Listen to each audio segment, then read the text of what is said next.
Queridos, eu gostaria de pedir que você abrisse no nosso texto, que é o texto principal para hoje à noite. Eu vou fazer menção de outros trechos da palavra do Senhor, é um assunto amplo, é um assunto, na minha opinião, muito apaixonante, é um assunto muito prático para nos pôr, para funcionar como igreja que agrada ao Senhor. E eu pediria que você abrisse as suas Bíblias no Evangelho de Lucas, no capítulo 12, a partir do 35. Mas eu tenho alguma introdução, alguma forma para nós colocarmos essa passagem, que é a passagem principal, dentro de um contexto que talvez os irmãos vão poder se localizar melhor. Nós já devemos ter aqui os nossos slides. Então, aqui.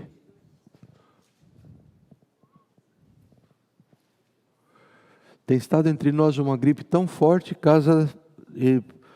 pastor Jonas, Israel, Edilene, 3 doentes, outros vão se recuperando. E se os irmãos tiverem oportunidade de tomarem a vacina anti-flu, a previsão das autoridades de saúde nesse ano é que o vírus atual, ele muda sempre, né? Muda de roupa, né? Como as irmãs gostam de se apresentar com roupa nova, o vírus faz isso. Todos os anos existe uma mudança fundamental na estrutura e basicamente as autoridades, o CDC, que é essa grande força de prevenção de saúde dos Estados Unidos, como nunca tem recomendado que quem puder desejar deve tomar a vacina, porque há uma previsão de o vírus ser extremamente violento.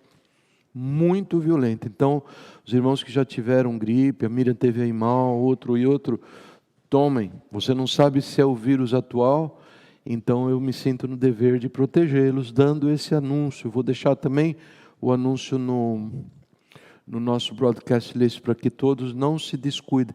Eu tenho a impressão que temos vacina a preço muito acessível nas farmácias principais da cidade. Se alguém tiver dúvida, depois converse comigo e eu posso falar um pouquinho mais sobre isso, tá bem?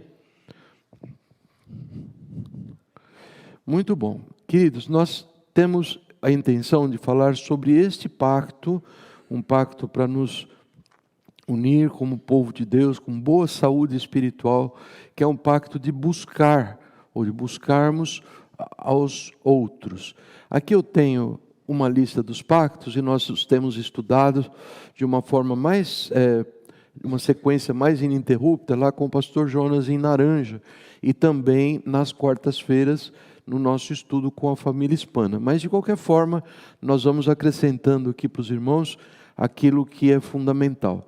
Nós falamos sobre o pacto de usar graça de um para com o outro no tratamento, o pacto da honestidade, da transparência, o pacto da oração, de orarmos uns pelos outros, o pacto de estar disponível, o pacto de cuidarmos uns dos outros, o pacto da assistência, o pacto de buscar a outros, que é o que vamos falar hoje, o pacto da contribuição e, por último, o pacto de honrarmos seus líderes. Esses dois últimos, nós nem chegamos perto ainda. Mas, de qualquer forma, esse é o pacto que eu gostaria de conversar com vocês hoje, trazer para vocês, e tem assim uma impressão muito forte que o Senhor vai nos abençoar muito, muito como indivíduos, como igreja e através da sua palavra. O pacto de buscar a outros, basicamente está aqui, o slide está em espanhol, eu levei a Naranja hoje cedo, e com a questão da DEA e tudo, eu não consegui traduzi-lo, mas isso não é um problema, porque nós hablamos esta língua muito bem, correto? Sim, pastor Nery, muito bem, alguém disse isto, ok? Este pacto diz assim, que fortalecido pela graça de Jesus, e é fundamental que nós saibamos que isso não é uma questão dos seus músculos espirituais postos em ação, mas o favor de Deus, o poder de Deus, a sua graça por nós. Ele diz, Fortalecido pela graça de Jesus, se você desejar ler comigo, eu prometo buscar os meios para dedicar-me sacrificialmente a buscar aqueles que ainda estão fora da nossa comunhão. Assim como alguém mais fez esse pacto de sacrificar-se por mim no passado. Assim como outras pessoas se dedicaram. Eu sei que tem pessoas presentes aqui que possivelmente foram assim muito convidadas, insistiram muito, pessoas que por alguma razão, talvez próximos, e os amavam por ser próximos, ou talvez não tão próximos, mas movido pelo amor de Deus, insistiram e insiste ainda para que você caminhe junto ao Senhor. Isto não é uma coisa humana, isso não é que tem gente que gosta tanto de ver a igreja cheia, acho que todos nós gostamos, mas o Espírito de Deus, Ele está entre nós, Ele se move no meio do nosso povo, e Ele nos dá essa consciência, Ele coloca em nós esse desejo de levar outros. Lembram de Ezequiel 36, onde diz que eu porei em vocês, Deus diz, o desejo de fazerem a minha vontade? Pois é, essa é uma das coisas. O Senhor deseja salvar, a paixão, a compaixão dEle por almas perdidas, por pessoas que não estão bem situadas, embora já uma vez tenham se convertido, é algo notório. De todas as suas maravilhas, esta é a maior, diz um antigo hino. Diz aqui, eu prometo fazer todo o possível para falar sobre o Evangelho de Jesus aos demais, às outras pessoas, e a levá-los a nossas reuniões, nossos cultos, nosso trabalho, entendendo que esse é o meu trabalho principal no reino de Deus, bem consistente com a palavra que o Senhor nos dá em Mateus 28, no fechamento do Evangelho, Jesus já próximo a deixar a terra, tendo morrido, ressuscitado, agora instruindo seus discípulos, e ide pelo mundo, essa é a linguagem de Marcos, não é? Pregue o Evangelho a toda criatura, aquele que crer e foi batizado será salvo. E você vê a preocupação de Deus em salvar, em ter pessoas ao seu lado para sempre na eternidade. Eu prometo obedecer ao chamado de Jesus para levar sua palavra salvadora a outros, para que nasçam de novo no reino de Deus através do seu amor. Então é mais ou menos isso. Eu vou ter os slides traduzidos para a próxima semana, e esse tema nós devemos desenvolver talvez ao longo de 2 domingos. Nós temos aqui a foto desse moço bonito, simpático, sorridente, e que foi assim tirado tristemente do nosso meio. É o neto de Flérida, que foi levado. Fred era um moço de 29 anos, atlético, sempre feliz. A cara dele é sempre assim, não é, Flérida? Sempre muito contente, e um dia foi atropelado por um veículo e durou 3 dias, um acidente muito grave, e o Senhor o levou. Fred, talvez alguns não saibam, esteve conosco por um breve tempo, recebeu a palavra do Senhor, pastor Jonas o batizou entre nós, e para nossa alegria, Flérida estava contando como ele dava testemunho, não é? Era testigo da palavra de Deus entre a família, e hablando sempre com alegria, e esperamos por estes frutos que verlo en la presencia del Señor, lo que es el más grande de todos los consuelos que uno puede recibir. Por outro lado, a morte do Fred é algo que me abala. Desde o ano de 2017, nós temos tido, 17, 18 e 19, uma morte de um jovem muito próximo a nós. E isto não pode passar em branco. Eu não vou lançar nenhuma campanha de proteção aos jovens, nenhuma sugestão de o que fazer, porque a vida é algo tão incerto e nós não podemos dizer quando vamos partir. Podemos? Alguém sabe o dia da sua morte? Eu não sei que combinou com você mesmo se suicidar tal dia, tal hora. Você não sabe. Pode morrer antes de se suicidar, inclusive. Não é verdade? Então, isto é muito perturbador. Em 17... morreu o Pascoalito, o filho mais novo dos nossos cordeirinhos lá em Naranja, com 29 anos, como o Fred, dirigindo sua motocicleta, cruzando a US 1. Atrás vinha a esposa, Maritza, com um bebê no ventre, e outros 4 crianças sentadas dentro do carro. Um lindo dia ensolarado, de feriado, ao atravessar, a moto Pascoalito foi morto instantaneamente, atropelado por um veículo em alta velocidade. Nós lembramos das dores, e jamais vamos esquecer, do Daniel, filho de Jasmine e Carlinhos. Na verdade, aos 20 anos, levado assim subitamente.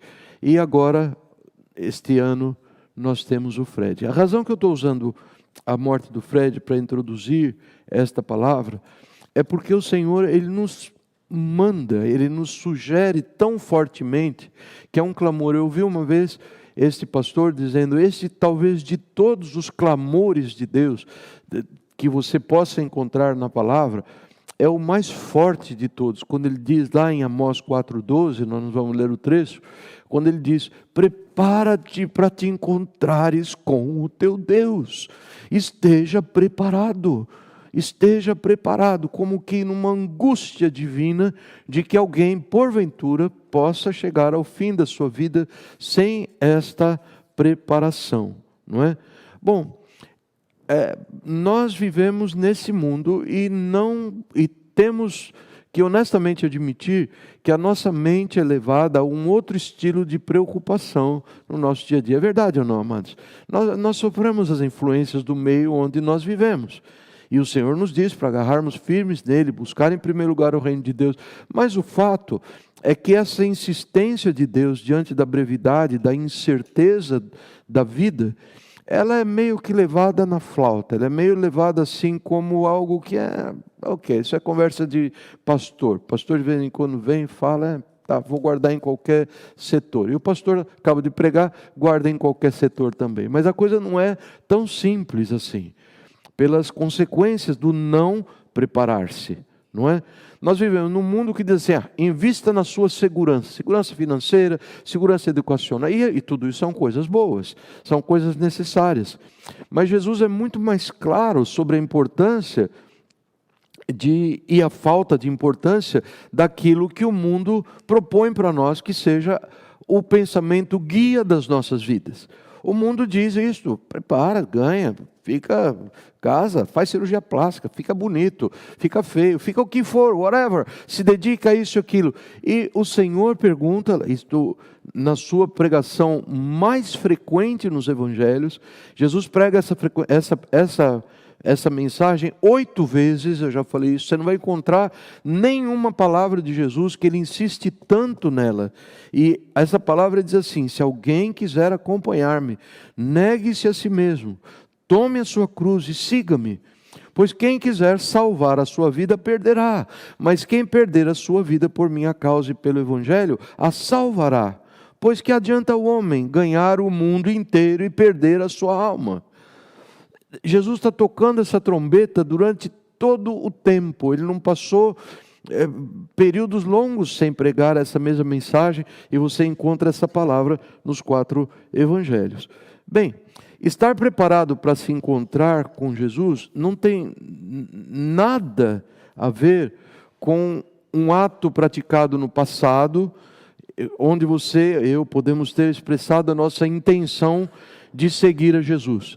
Levantei minha mão, lembro, que dia glorioso, até chorei. E fui à frente, o pastor, e depois fui batizar. Isto tudo é muito bom, não estou sendo de nenhuma forma sarcástica. Isso pode ter marcado o início da tua caminhada e você está caminhando com o Senhor. Mas mais do que isso, queridos, mais do que isso, estar preparado para encontrar-se com o Senhor, tem a ver com perseverar nos seus caminhos. Seguir caminhando com o Senhor Jesus. E isso também não é força dos nossos músculos espirituais. Isto é uma dádiva de Deus que Ele concede quando o servo do Senhor o busca em resposta à sua chamada que eu acabei de ler. Caminhem comigo, dia a dia, tomem diariamente a sua cruz, morram para si mesmo. E a vida do cristão é essa luta diária contra Satanás, contra o mundo, contra a sua própria carne, mas Deus nos promete a vitória. Este é o povo a quem Deus legitimamente promete a vitória. Você não vai ver na palavra do Senhor assim, já se converteu, acabou o compromisso. Nós nos vemos lá na alfândega, na passagem do customs, entre a terra e o céu, e vou olhar o passaporte se você tem um visto válido para entrar no céu. Isso é criação de homens. O Senhor Jesus nos fala de algo permanente. Eu disse para vocês que iria trazer esses slides, que eu acho que são muito bons, onde ele nos conta esta verdade, descrevendo a seu approach à igreja do Senhor, nas 7 cartas, às 7 igrejas do Apocalipse. Essas 7 cartas, os comentaristas bíblicos de maior peso, aqueles que mais respeitáveis, mais ortodoxos à integridade da palavra de Deus, não tem dúvida, estas são cartas que descrevem toda a variedade de problema, toda a problemática da igreja ao longo da sua existência, desde 2000 anos atrás, quando a igreja foi iniciada, até os dias de hoje. Então tem lá as cartas, dizendo isso, aquilo, um aspecto, um abandona o primeiro amor, outro era muito relaxado com as coisas de Deus, permitia prostituição na igreja, outro permitia... Enfim, as cartas do Apocalipse são um assunto tão sério, tão grandioso, porque eles mostram onde nós estaríamos predispostos a alguma forma de tropeço. E são cartas escritas com esse alerta. Veja que interessante. Eu fiz uma seleção, não dá para ler a carta, elas estão espalhadas ao longo do capítulo 2 e 3 de Apocalipse, mas vejam só. Primeira carta, a carta de Éfeso, leiam comigo, já está em português. Vamos lá. Aquele que tem ouvidos, ouça o que o Espírito diz às igrejas. A quem? Darei o direito de comer da árvore da vida que está no paraíso de Deus. Está falando sobre salvação. Ao vencedor, aquele que vencer na sua caminhada, na sua partida, se você quer considerar a vida um esporte, na sua caminhada ao longo desta vida, você chegou lá vencedor, ele promete a dar direito a essa pessoa, a nós, comer da árvore da vida. Segunda carta, a carta de Esmirna, vejam lá. Seja fiel até quando? Seja fiel até quando?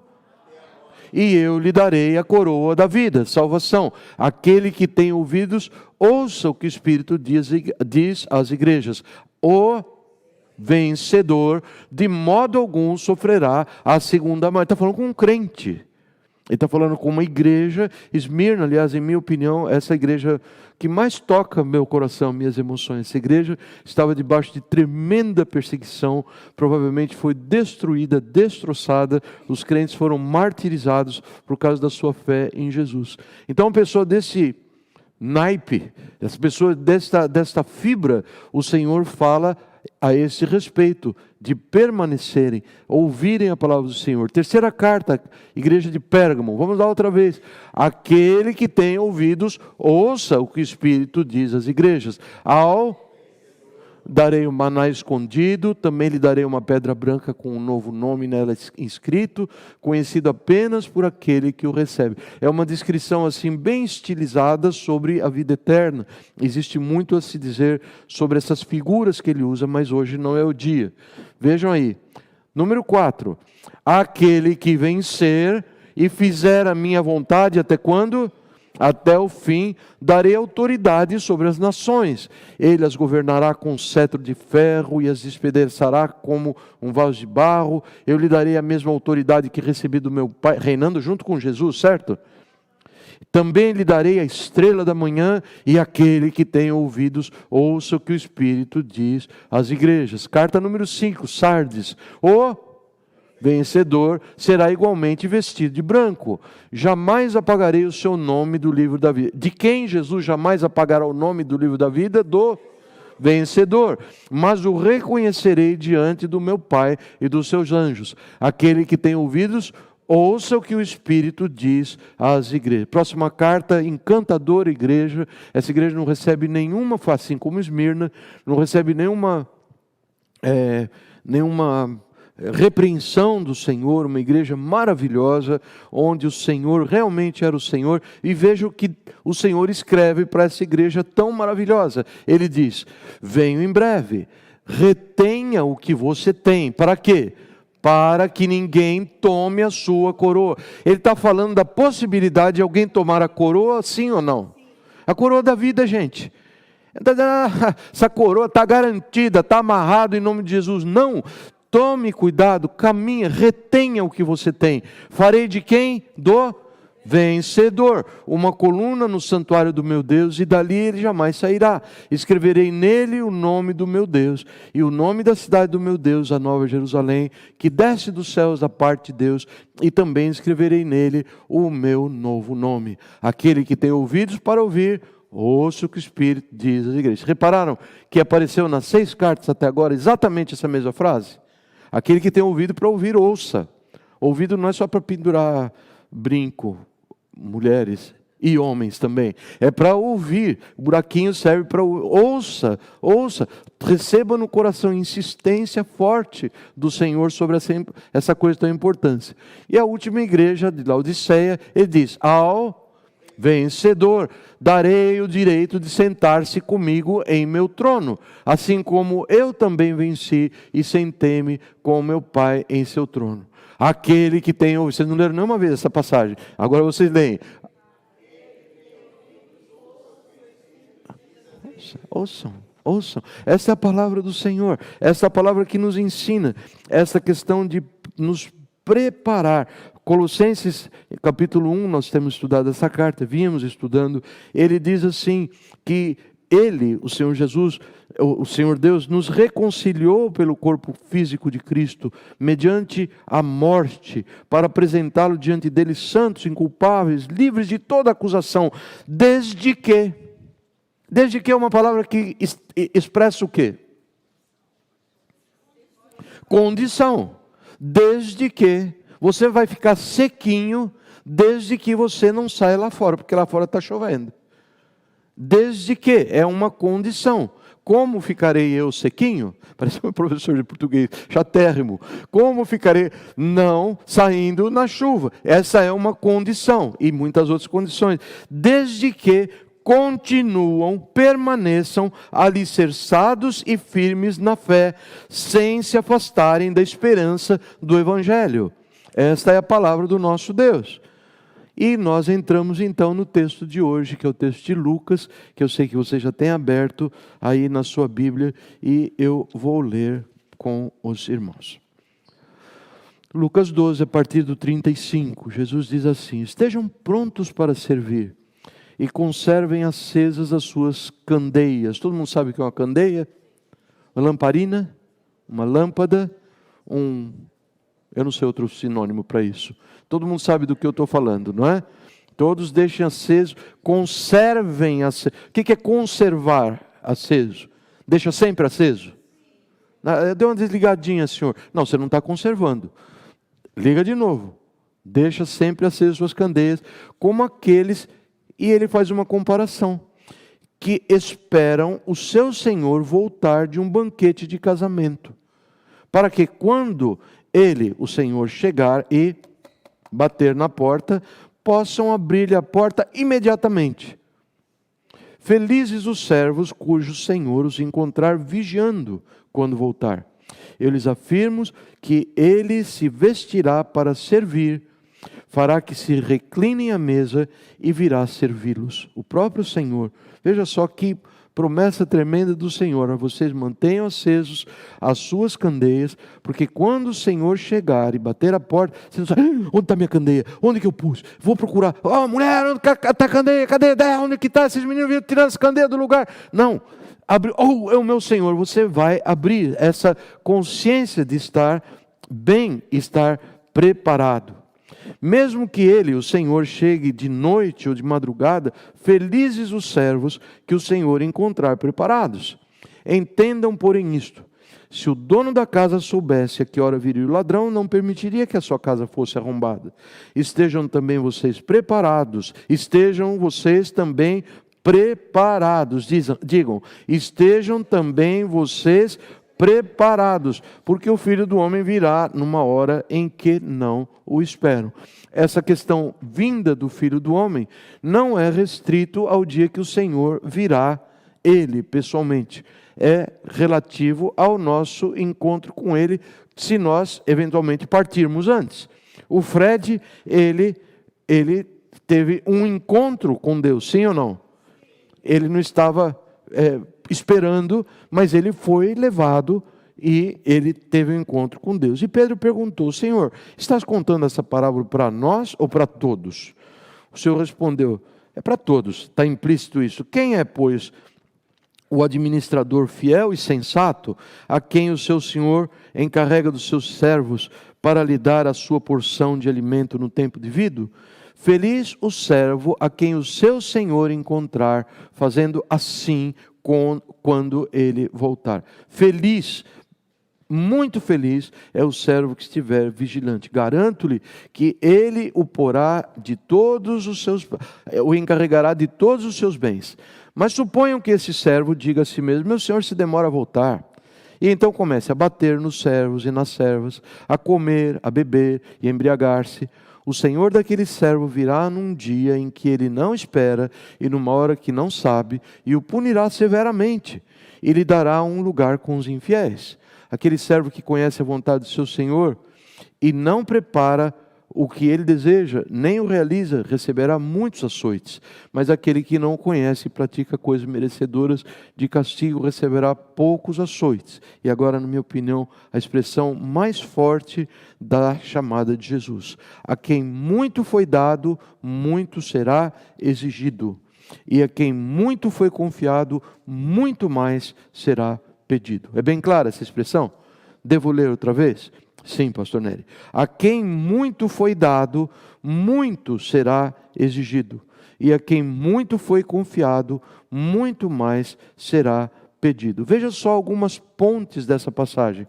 Ele fala sobre o atalaia de Israel: filho do homem, eu o fiz sentinela para a nação de Israel. Por isso ouça a palavra que eu digo e leve a eles a minha advertência. Quando eu disser ao ímpio que ele vai morrer, e você não advertir, nem lhe falar para dissuadi-lo dos seus maus caminhos, para salvar a vida dele, aquele ímpio morrerá por sua iniquidade, mas para mim, você será responsável pela morte dele. Se, porém, você advertir o ímpio, e ele não se desviar da sua iniquidade, da sua impiedade ou dos seus maus caminhos, ele morrerá por causa da sua iniquidade, mas você estará livre dessa culpa. Ou seja, você está trabalhando, você está levando a mensagem do Senhor, você está preocupado, você está levando a outros o recado. Gente, nós precisamos nos arrepender dos nossos pecados e crer no Evangelho do Senhor Jesus, que é a forma de nos prepararmos conforme Jesus nos ensina em Marcos 1,15. Ah, mas e se eu não fizer nada disso? Bom, a passagem de Ezequiel 3, que eu li agora, ela nos dá um quadro assim muito, muito duro, que nós podemos buscar uma saída mais suave para aquilo que nós queremos, podemos tentar encontrar alguma forma disso não acontecer, mas é muito difícil. Que você com honestidade possa dizer assim: eu não vou ser atalaia coisa nenhuma, vou guardar minha trombeta no bolso, que busquem a Deus quem quiser, quem não busque, quem não quiser, a mim pouco importa, e acabou. É alguma coisa muito difícil. E ao longo do Velho Testamento e do Novo, o Senhor vai nos dando conhecimento de que nós não podemos deliberadamente, simplesmente ignorar a sua palavra. Nós vemos em todo o livro de Ageu, que naturalmente eu não vou ler, principalmente o capítulo 1, quando ele chama o povo que foi chamado por Deus, saindo do cativeiro da Babilônia, para reconstruir Jerusalém, para reconstruir especificamente essa primeira leva que saiu do cativeiro, para reconstruir o templo de Jerusalém, o sinal da glória do Senhor, a habitação do Senhor no meio dos homens. E eles não foram muito bem recebidos pelos seus vizinhos ao redor de Jerusalém. Pelo contrário, foram perseguidos, bem de acordo com o que a palavra do Senhor diz e que é válido para todos nós. Você quer fazer a vontade de Deus? Pode esperar que vai vir perseguição, reprovação, vai vir. Vem. O Senhor, mesmo Ele próprio sofreu, diz assim: não é maior o servo do que o seu Senhor. Assim como perseguiram a mim, perseguirão a vós também. Tá certo? Esse é o custo do discipulado do Senhor Jesus. Está conosco essa bênção não só de crer, mas também de padecer por Ele. Mas esse não é o assunto de hoje. Nós vemos em Ageu essa situação. O povo, chega uma hora, o Senhor manda esse homem, Ageu, tocar na porta de Jerusalém. Falou: ei, presta atenção nos caminhos de vocês. Presta atenção no quê? Porque o povo estava parado há 16 anos. Tinham saído do cativeiro babilônico, 16 anos. Levaram uma perseguição aqui e ali, aí pelos 1 ano e meio, 2 anos. Não dá não. Cada um começou a tomar conta dos seus próprios interesses. Cuidar da sua casa, da sua vaquinha, do seu quintal, das suas flores, dos seus... E cada um cuidando do seu interesse. Senhor, assim, presta atenção no caminho de vocês. A vida de vocês está um desastre. E está piorando, não está melhorando. Eu coloquei a mão nas nuvens, elas não estão dando chuva. A erva seca, os animais morrem, aquele que trabalha... contrata os seus trabalhos, ganha salário, colocam num bolso furado, vocês trazem um punhadinho de coisas sobre a mesa, eu sopro o grão, sopro, quem come não se farta, quem bebe não se sacia, e por que de todas essas coisas? Onde vocês acham que está a justificação? E ele mesmo, o Senhor responde, falou, e esta é a razão, porque vocês têm abandonado o meu chamado, vocês vieram para vocês erguerem a casa do Senhor, e vocês têm negligenciado o meu chamado, e vocês acham que vai ficar tudo bem? Não fica bem.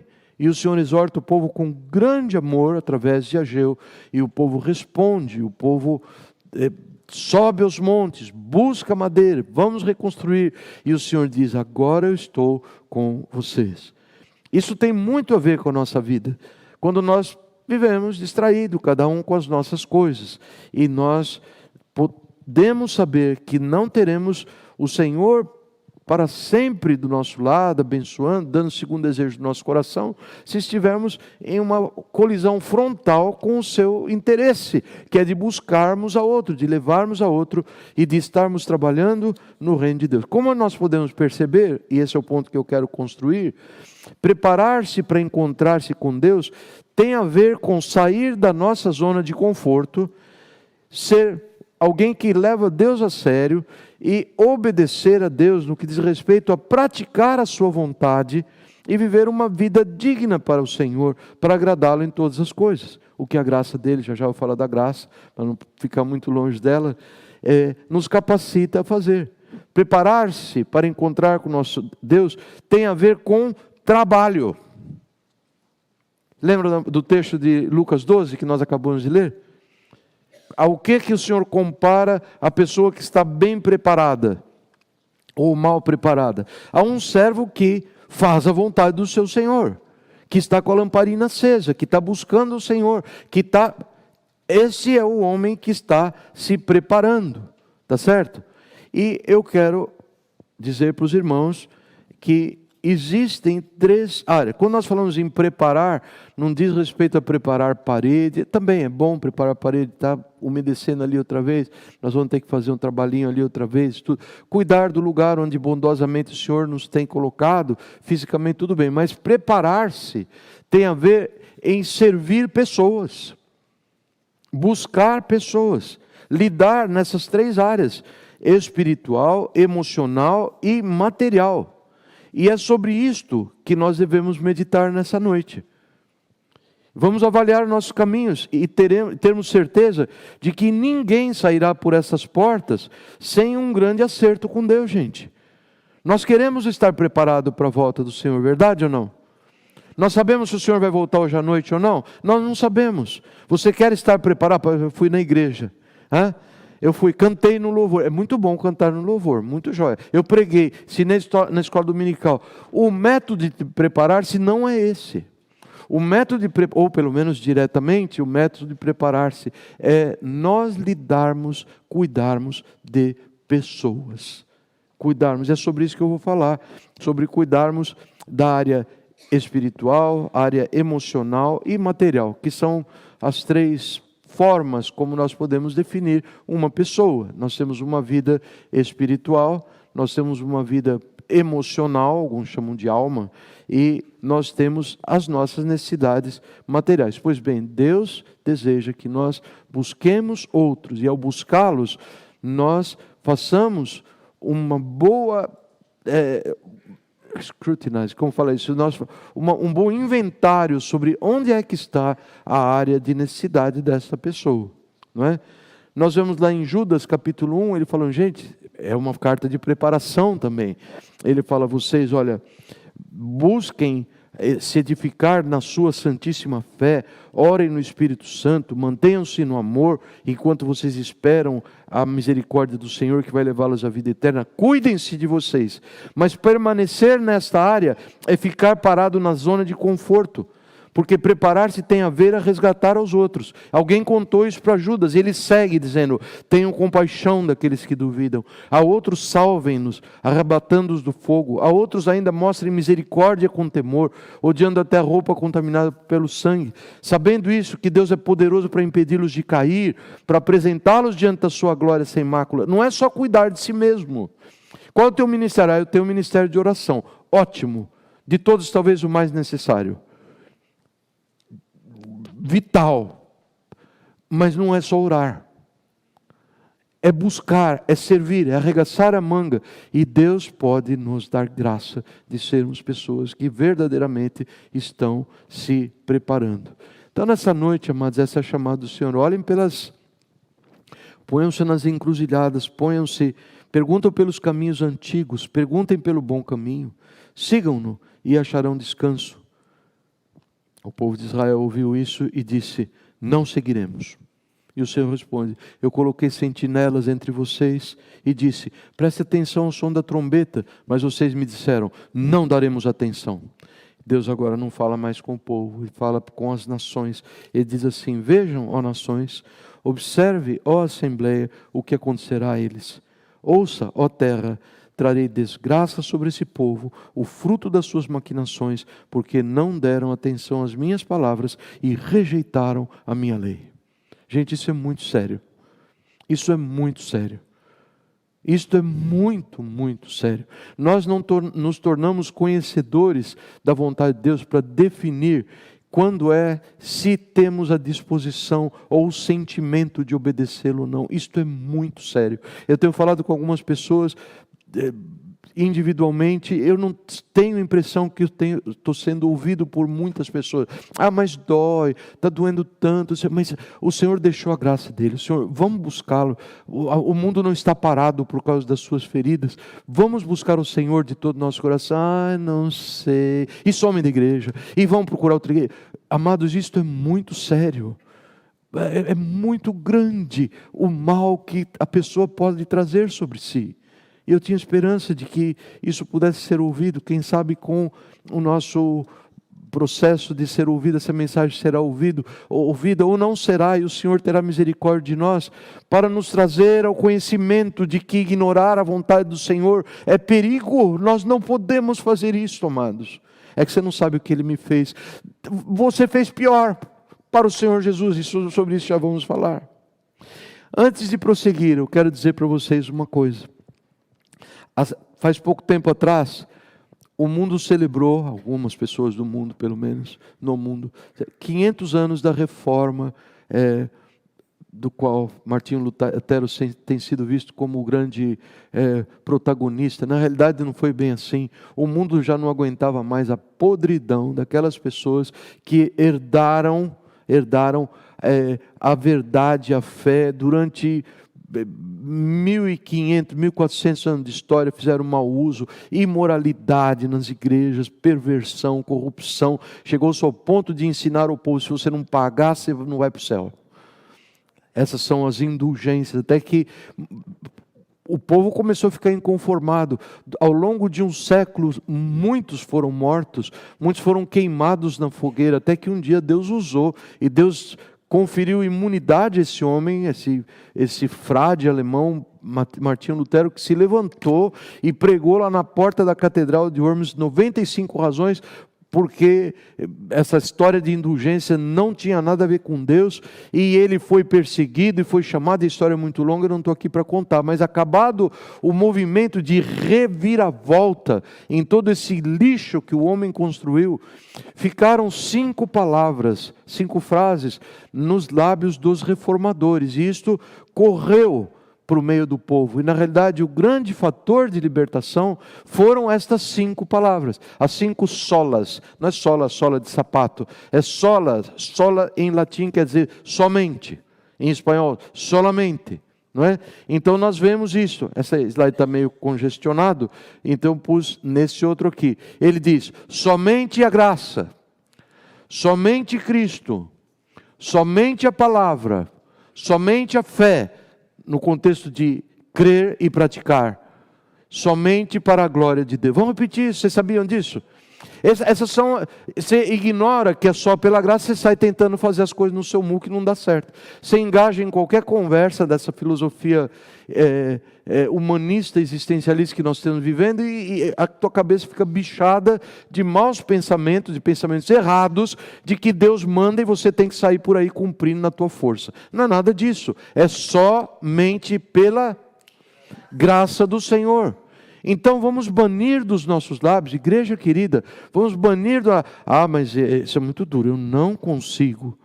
Meu irmão tem que perdoar, mas isso eu não consigo. Eu sei que você não consegue, mas que tal cercar ao Senhor e pedir: Senhor, dá graça? Que tal ouvir o seu pastor dizendo: está o mesmo problema que você, eu chego diante do Senhor e digo: Senhor, eu perdoo, e Deus muda meu coração. Isso como se chama? Pastor bonzinho? Não, isso chama graça de Deus sobre um outro pecador como todos os demais. Graça de Deus, graça de Deus, graça, poder de Deus é que nos capacita a viver o Evangelho de Jesus. Segunda coisa, somente Cristo. Graça do Senhor Jesus, somente Cristo. Ele é o único Salvador. Eu tenho aí pensado de Joseph Smith. Sai dessa vida, gente. Vamos concentrar naquele que disse: eu sou o caminho, a verdade, a vida. Quantos virão ao Pai sem mim? Nenhum. Ninguém virá ao Pai sem mim, disse Jesus. Somente a palavra do Senhor, que Ele tem protegido ao longo dos séculos. Somente a fé verdadeira de crer e praticar pela graça aquilo que nós cremos, e tudo somente para a glória de Deus. Nós temos que pensar mais sobre isso. Minha irmãzinha muito preciosa, ela trouxe isso da parte do Senhor, foi assim uma boa flecha no meu coração, para motivar a contar que essa coisa de graça, faz uns 6, 8 meses a gente só fala graça, graça nessa igreja. É uma nova invenção da KBC? Não, é uma nova invenção de Jesus, velha invenção lá do passado e que foi corrompida, a ideia foi corrompida com autoajuda ao longo do caminho. Essa é a ideia original. Essa é a ideia que o Senhor tinha para a sua igreja, salvá-la através da graça. Um excelente exemplo disso, eu já contei a história, Pedro e João, numa das suas múltiplas perseguições, foram presos, são libertados, vão para a igreja, chegam lá felizes por terem sido julgados dignos de padecer pelo nome de Jesus, e a igreja agora começa a orar. O povo começa a orar e ora assim, Atos 4, se você quer seguir, 29 a 31. Agora, Senhor, considera as ameaças deles, Senhor. O povo ameaçando lá fora. Ameaçando matar o povo de Deus. Mataram, como de fato mataram Estevão, mataram Tiago, queriam matar Pedro. Vão matar, acabar com essa crentaiada toda. Essa era a recepção que tiveram os convertidos a Jesus. E eles oram: Senhor, capacita os teus servos para anunciarem a tua palavra corajosamente. Por que alguém precisa pedir: me capacite a fazer tal coisa corajosamente? Por que razão? Porque eu mesmo de mim posso fazê-lo? Não, eu não tenho coragem para fazer.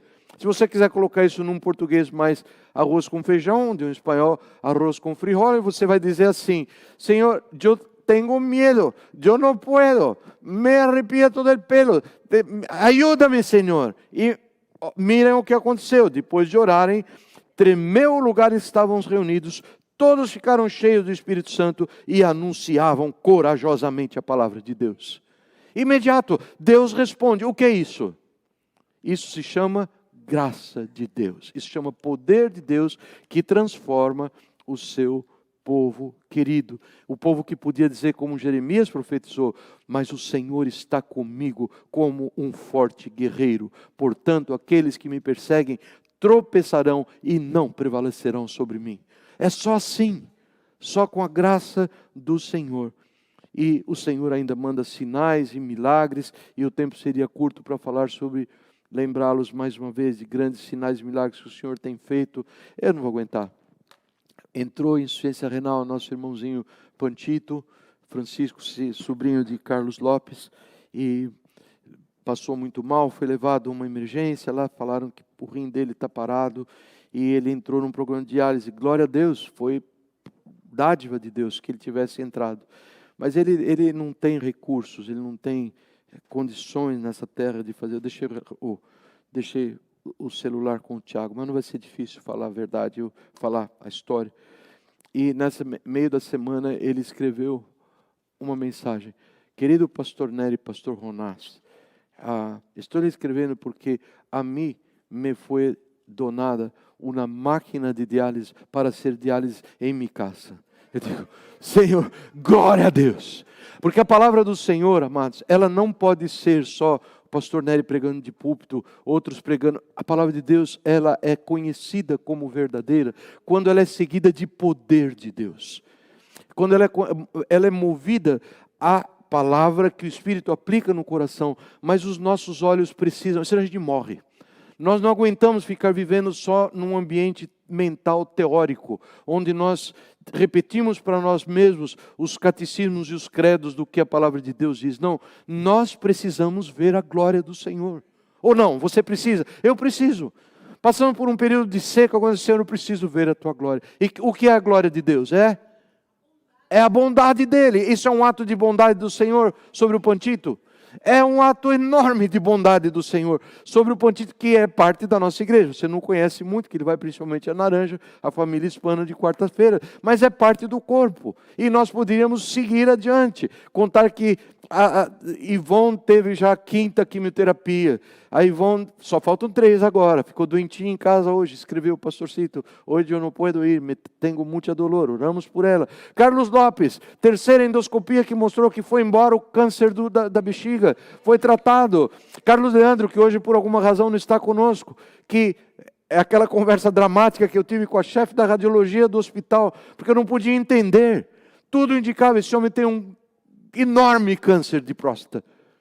E dei os dados para ela. E ela foi chamada para fazer esse exame de altíssima responsabilidade, devido à gravidade potencial do caso, e me dá um relatório que está tudo normal. Eu peguei, doutora, o que está passando por aqui? Estou feliz que você chamou, porque eu estou completamente confusa. Porque pela descrição dos seus dados, que estão corretos, esse homem tem um câncer enorme. Ele não tem câncer nenhum. Amados, eu não estou querendo criar um ambiente, não é isto, mas nós precisamos valorizar o fato de que Deus está entre nós, de que Deus está caminhando conosco, e Ele nos dá a palavra, e Ele nos chama a levá-la a sério, e Ele nos mostra, olha a razão, você pode confiar, porque eu tenho mostrado o meu poder, que confere a veracidade da minha palavra. Vocês entendem o que eu quero dizer, amados? Nós temos que levar alguma coisa, nós temos que levar a sério daquilo que Deus está fazendo. Se possível, todas as coisas, claro. E a Olga está para ter cada dia melhor, mais e mais bonitinha. E nós estamos orando pela irmãzinha dela, queridíssima, que a Zelinha. E eu estou fugindo das comidas maravilhosas que elas fazem para ver se eu consigo não ficar gordinho tudo de novo. E são essas tentações da vida que seguem, não é verdade? Deixa eu contar para vocês brevemente sobre estas áreas. Eu tenho 10 minutos para fazê-lo e vou fazê-lo de uma forma a não cansá-los. Deus me dá essa graça. Necessidade espiritual, amados. Não existe outra necessidade espiritual maior, mais importante, do que nós proclamarmos o Evangelho de Jesus. Nós vamos voltar a isso. E é bom demais. Ontem nós estávamos lá no Home Depot, Edgar estava lá, a Jane estava lá, e veio esse senhor. As pessoas são muito duras, é um terreno muito pedregoso ali, é difícil nascer alguma coisa. Quando nasce firme. Está aqui o Paulinho, amém, Paulinho? Está o fruto daquele trabalho ali. Mas é difícil, é um povo, sabe, lembra a cantiga antiga da disparada, diz assim, a pessoa se descrevendo, né? Um homem do sertão, fala assim: aprendi a dizer não, ver a morte sem chorar. Esse é o tipo da pessoa que a gente vê lá. Verdade, Jane? Verdade, Edgar? Homens duros, homens que não estão para brincar, eles estão lá, tem uma família passando fome, ou uma família em necessidade no seu país, eles querem ganhar dinheiro, acabou, e não prestam atenção na palavra de Deus, mas Deus é bondoso. Deus, Ele olha para os seus servos, Deus nos brinda com coisas como ontem. Saiu de trás do lancheiro, alguém que não ouviu a mensagem, que a gente tinha pregado para um pequeno grupo de pessoas, Jane, eu e a irmã Marta, da Nicarágua, e ele saiu por algum lugar e veio, e nós estávamos ali porque um crentezinho em Jesus, existem alguns crentes ali, por nome Diego, muito querido, depois da pregação, decidiu, da sua pobreza, foi tão tocante, dizer assim, eu quero pagar um jugo para vocês. E nós fomos tomar o jugo que o Dieguito nos convidou, tão precioso, moço maravilhoso. E nós estávamos lá e chega esse senhor. Ele queria chorar. Eu percebi no rosto dele, percebi nos olhos dele. E ele virou, vocês são creyentes? Sim, somos creyentes. Mi papá murió creyente. Oh, que lindo. Recién murió. Eu digo, sim, pero ¿y usted? Usted não é creyente, verdade? Sim. Mi papá me queria ver na igreja. Aí ele chorou. Aí abriu a torneira. Pá. Mi papá queria tanto me ver na igreja. Tanto.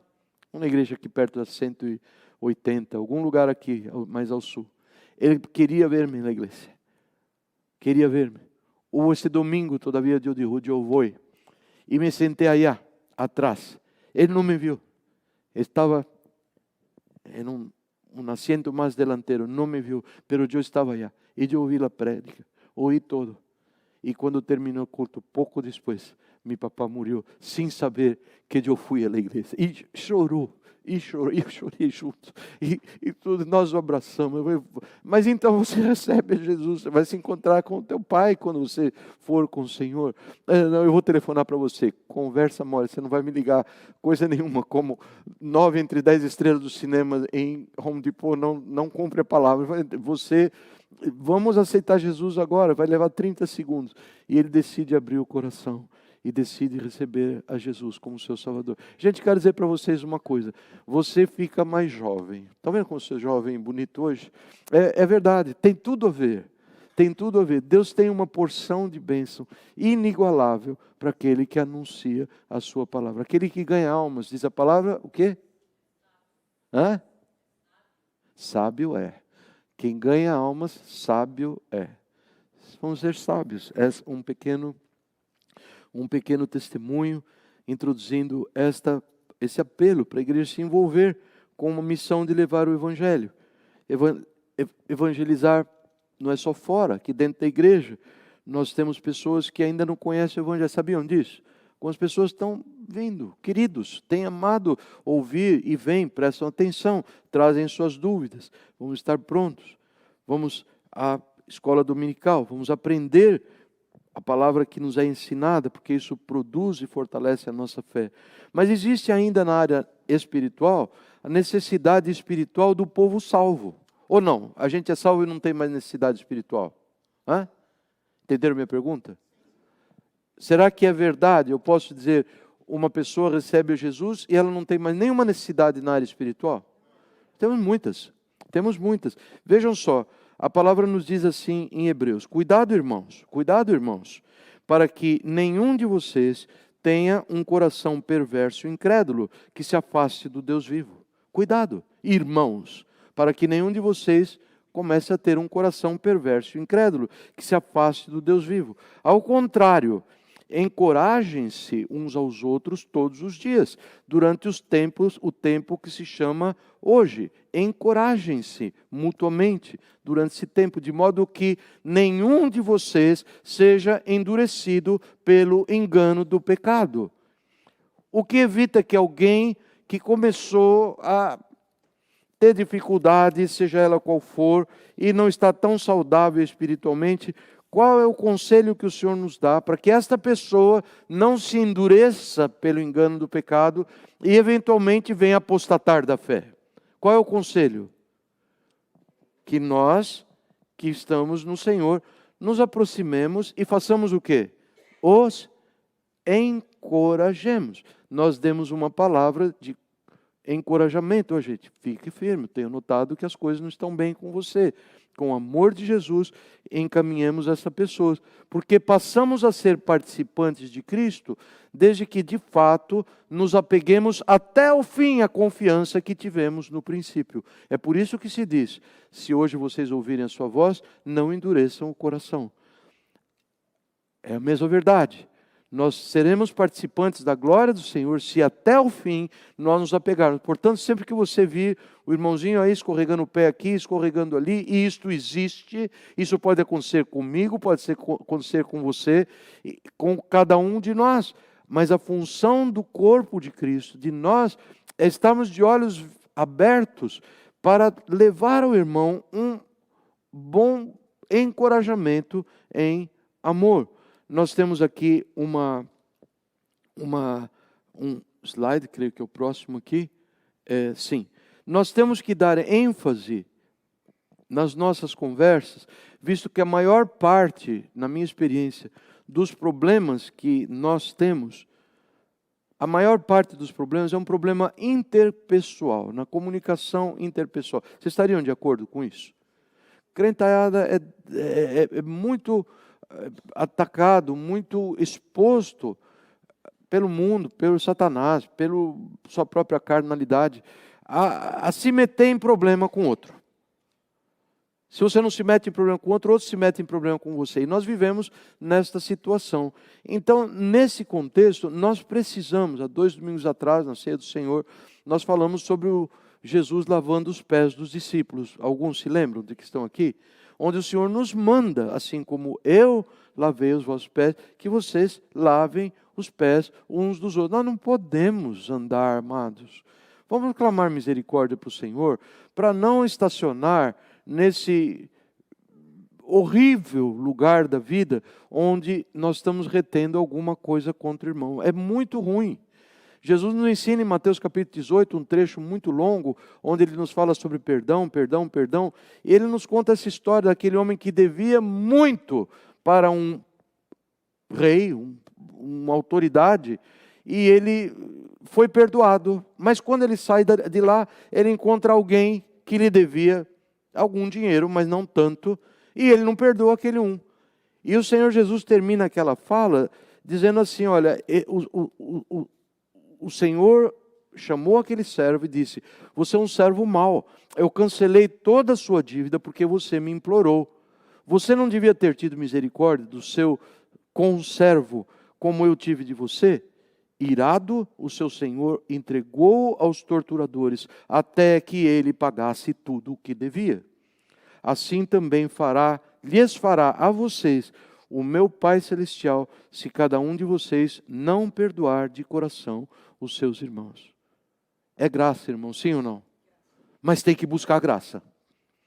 Tem que fazer, tem que ter esse trabalho feito. Entenderam? Eu não consigo, é só por graça. Não, nós precisamos olhar de frente para essa questão e ver, e as figuras na parábola são muito claras. Ele está falando quem é o Senhor, o credor maior, para quem ele devia tanto. Quem é? É Jesus, é Deus. E quem é um outro credor é o próximo, ou quem é o devedor para ele é o próximo. Eu calculei isso quando nas minhas horas de descanso, eu fico fazendo algumas coisas com a palavra para satisfazer a minha incredulidade natural. Mas vejam só, eram 2 dívidas. Se você quiser ler o texto em Mateus 18, a dívida grande era, dívida número 1, de 10 mil talentos. Um talento significava 35 quilos de prata, ou 6 mil denários, que eu já vou contar para vocês, é o salário de um dia. Tá? Então, um denário é um dia de trabalho braçal, né? O salário mínimo da Flórida em 2014, que foi quando eu fiz esses cálculos, era de R$ 7,93 por hora. Vezes 8 horas, que é uma jornada de trabalho, dá R$ 63,44 por dia. Se os irmãos ainda estão aguentando a minha matemática, 10 mil talentos significa 350 mil quilos de prata, ou 60 milhões de denários, ou, ainda bem que saiu fora, não saiu fora, 3 bilhões, 806 milhões e 400 mil dólares. Isso é mais ou menos, fazendo as devidas correções monetárias, era mais ou menos o quanto esse homem devia. É bastante? É muito, é demais da conta, gostei disso. É demais da conta, é muito dinheiro. Era o quanto, na figura, quando Jesus contou, ele como estava restrito a um meio diferente como nós, não é?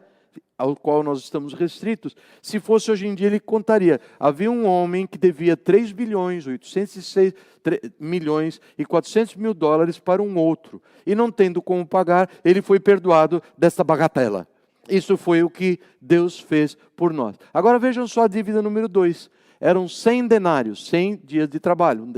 Um denário, um dia de trabalho braçal. Salário mínimo da Flórida em 2014, quando eu fiz o cálculo, era 7,93, vezes 8 horas, 63,44 por dia, ou seja, multiplicado por 100, ele devia, o conservo dele, ele devia 6.344 dólares. É bastante dinheiro, 6 mil dólares eu faria bastante coisa com esse dinheiro. Mas em vista do fato de que eu fui perdoado aquele monte de bilhões de dólares, deixe barato, é o que o Senhor está colocando diante de nós. Vá, deixa, mas você não viu o que ele me fez, doeu muito, está doendo até agora, não sei o que, tenhamos olhos para ver que o Senhor que perdoou muito mais é aquele que nos manda, você perdoe de todo o teu coração.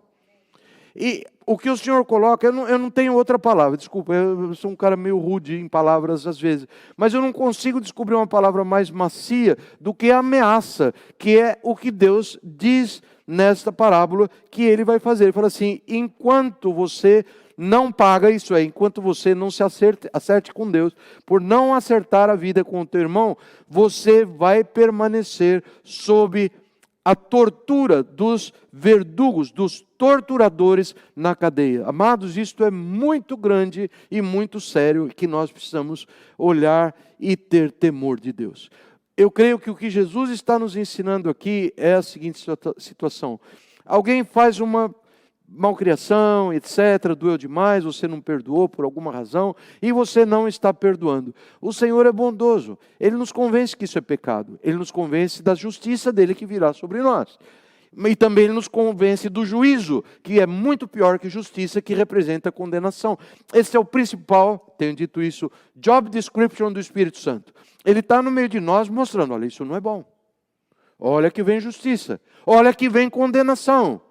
E o Senhor está entre nós para nos levar a este conhecimento, que quem não perdoa vive sob torturas de espíritos malignos, mandados por Deus sobre a tua vida para torturá-lo. Isso é convincente? Eu posso puxar um exemplo do Velho Testamento para vocês. Saul era esse homem, impossível ter paz com Saul.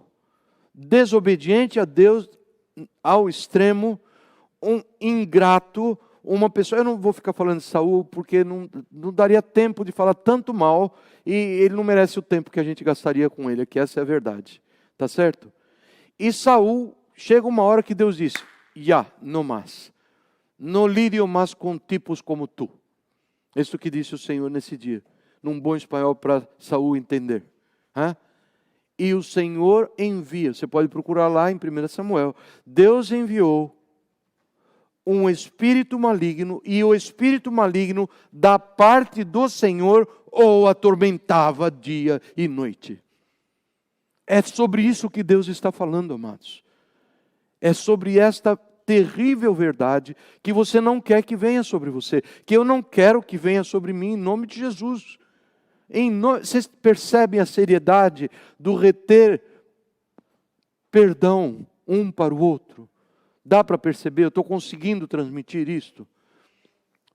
Amados, isto é muito sério. Isto é muito sério.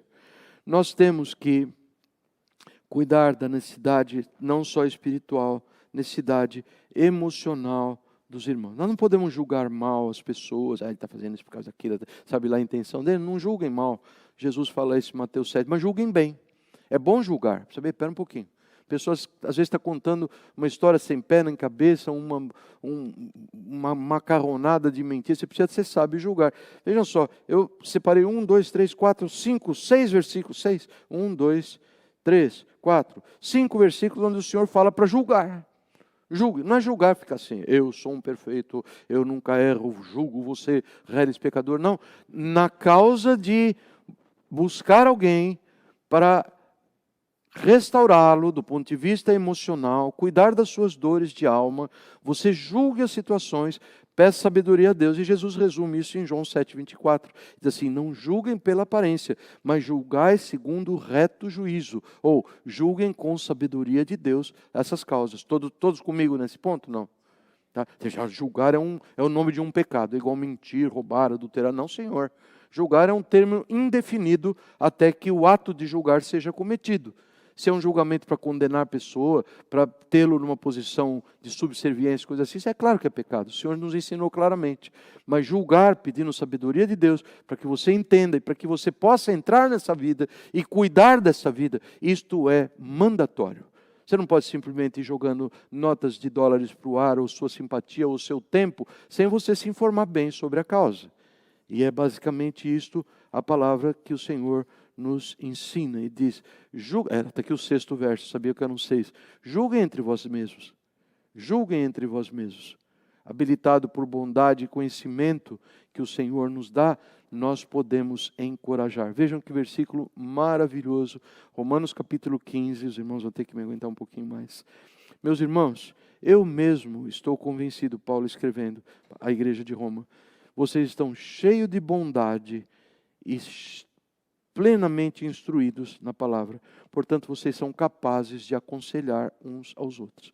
Ou seja, ao aconselhar alguém, esteja assim, cheio de bondade pelo irmão que você vai aconselhar, visando o bem dele, e cheio de conhecimento do assunto. Eu tenho para mim que o Senhor nos convoca para encorajar pessoas de acordo com o termo já passado por um problema semelhante. Eu tenho isso para mim, isso acontece com muita frequência comigo. Por isso que eu não quero ser irreverente, mas eu vejo muitas pessoas mentirosas que não cumprem a palavra, etc. Fico pensando, Senhor, é por isso que o Senhor me coloca gente assim na minha mão? E provavelmente sim, porque é um mato por onde eu andei antes de ter o Senhor e tenho que vigiar para não andar novamente. É assim que o Senhor nos diz. Encorajar, essa palavra doce que o Tiago vai dar uma pequena demonstração para nós. Se alguém apagar a luz, embora o vídeo seja tão curtinho, vocês vão achar delicioso. Encorajar. Encorajar irmão desencorajado, irmão está lá triste, encorujado, né? A gente fala, então eu trouxe um exemplo de uma coruja aqui para os irmãos. Triste, abatido, chega junto. Deixa que o passarinho fale aquilo que está. Ainda tem luz. Mas não faz mal, solta assim mesmo. Tem? Oi, está lá atrás.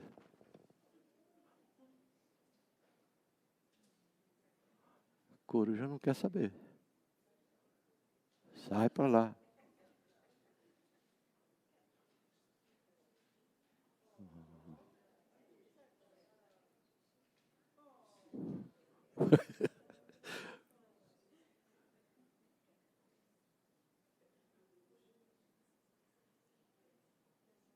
Isso é encorajar um encorujado. Que tal? Uma imagem fala mais que 1000 palavras, não é? Eu espero que os fãs de passarinho aqui presentes, irmão Arnaud, etc., Dilene não está hoje, que tenham gostado da ilustração. Bem, sobre necessidades materiais, irmãos, eu vou ter que ser um pouco mais breve. O Senhor coloca como algo fundamental. Falei sobre ajuda, buscar outros para ajudar na área espiritual, na área emocional e na área de necessidades materiais. É muito interessante isso e nós precisamos de sabedoria do Senhor para não entrar em más doutrinas. Mas a verdade é que o Senhor considera uma questão de salvação a nossa sensibilidade àqueles que sofrem privação material. Sabiam disso? Exemplos. Enorme capítulo de Mateus 31, no fechar dos tempos, onde o Senhor volta-se para um grupo e diz assim, eu estava com fome, vocês não me deram de comer, eu estava com sede, vocês não me deram de beber, eu estava nu, vocês não me vestiram. Lembram disso? E o Senhor coloca diante dele, mas nós nunca vimos o Senhor nessa situação. Assim, eu digo para vocês, quando vocês não fizeram para um desses pequeninos, vocês não fizeram para mim. E a última expressão de Jesus é, digo-lhes a verdade nessa história. O que vocês deixaram de fazer a alguns desses mais pequeninos, também deixaram de fazê-lo a mim. E estes irão para o castigo eterno, mas os justos para a vida eterna. Existe algo que nós precisamos ser muito atentos. Muito atentos. Em Lucas nós vemos a história do rico e de Lázaro. Na mesma história, Lázaro ignorou aquele homem na sua porta, coberto de feridas, lambido de cães, morrendo, esperando migalhas, lixo que saísse, esperando sair as bolsas plásticas, que não existia ainda, de lixo, da mesa do rico para comer. E este homem conhece não o caminho da salvação, como os judeus pensavam que os ricos teriam, mas o caminho da perdição eterna. E nós sabemos bem de toda a história. E por último, irmãos, eu quero dizer isto, a palavra nos conta que os pobres, ou os que estão empobrecidos ou passando necessidades, estarão com vocês sempre. Não tem jeito. Acabamos com essa dificuldade entre nós, subimos o nível. Não vai acontecer. Sempre vai existir alguém que nós teremos que buscar para acudir materialmente. Isso é um privilégio nosso. Isso nos prova. Isso nos faz vir à mente tantas coisas importantes. Isso nos conduz para a graça de Deus. E Jesus, seu Espírito, através de Tiago, nos diz: pensem nisto, pois. Quem sabe o que deve fazer e não o faz, comete pecado. Nós sabemos o que fazer. Não sabemos? Sim, pastor Nélio, nós sabemos. Nós sabemos. Preparar-se é estarmos buscando o outro. Saber que Deus nos vê não só como indivíduo, Ele nos vê como corpo de Cristo. Ele nos vê como pessoas que juntos podem trazer glória para o seu nome, levando salvação para vocês. Eu mandei para vocês, Jesus disse, né? Vocês são a luz do mundo. Não se pode esconder uma cidade construída sobre um monte. E também ninguém acende uma candeia e coloca debaixo de uma vasilha. Ao contrário, coloca-o no lugar apropriado. E assim ilumina a todos os que estão na casa. Assim brilha a luz de vocês diante dos homens, para que vejam suas boas obras e glorifiquem ao Pai de vocês que está nos céus. Tiaguinho, solta para a gente o último filme. Eu mandei para a igreja, mas parece que muitos não assistiram. Hoje eu falei com uma pessoa, outra ontem, e não assistiram. Juntos. O Senhor nos vê juntos. O Senhor nos vê como um corpo. O Senhor não nos vê primariamente como indivíduos cuidando da sua própria vida. Ele vê a nós como pessoas cuidando das vidas uns dos outros e daqueles que não conhecem o Salvador ainda. Vamos ver o filminho? Sim? 3 minutos mais? O que é outra flecha em São Sebastião, né? Como diria o Arnaldão. Já está atrasado mesmo. Dá até para cantar junto, um corinho tão lindo. Um novo coração do Pai, coração regenerado, coração transformado, coração que é inspirado por Jesus. Esse é o faroleiro, cuida do farol para evitar que os barcos batam nas pedras. De repente dá um apagão na ilha, olha aí. E ele sai para olhar o que aconteceu. Cristo te abençoe, meu irmão. Preciosa é a nossa comunhão. Somos corpo E assim bem ajustado, totalmente ligado. Chega lá na torre, vai ver, rapaz. Chega lá, a lâmpada enorme está queimada. O que houve? Tem que... Aí ele vê um barco chegando, gente, ó, vai bater nas pedras. Veja o desespero dele, ó. Tem que iluminar o caminho desse barco. Ó, Senhor amado, quebrou a lâmpada e agora? E lá vem o barco, direto em cima das pedras. Ele olha e vê luzes na cidade, o povo que vivia na cidade. E aí?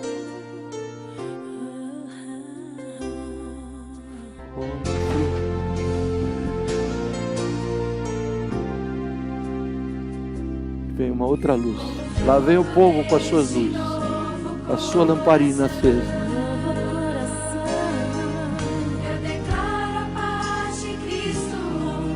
Te abençoe,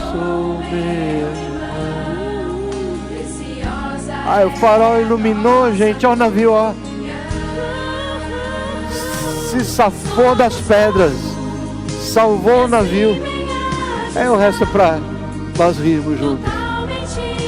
Ligado, unido, vivendo em amor, uma família sem falsidade, vendo a verdade, expressando a glória do Senhor, uma família. Isso é formiga.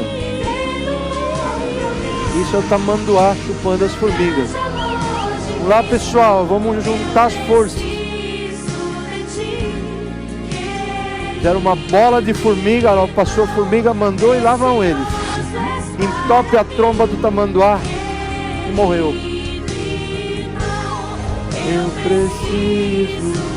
E lá vem a gaivota comer os caranguejos. Vamos nos unir, vamos nos unir.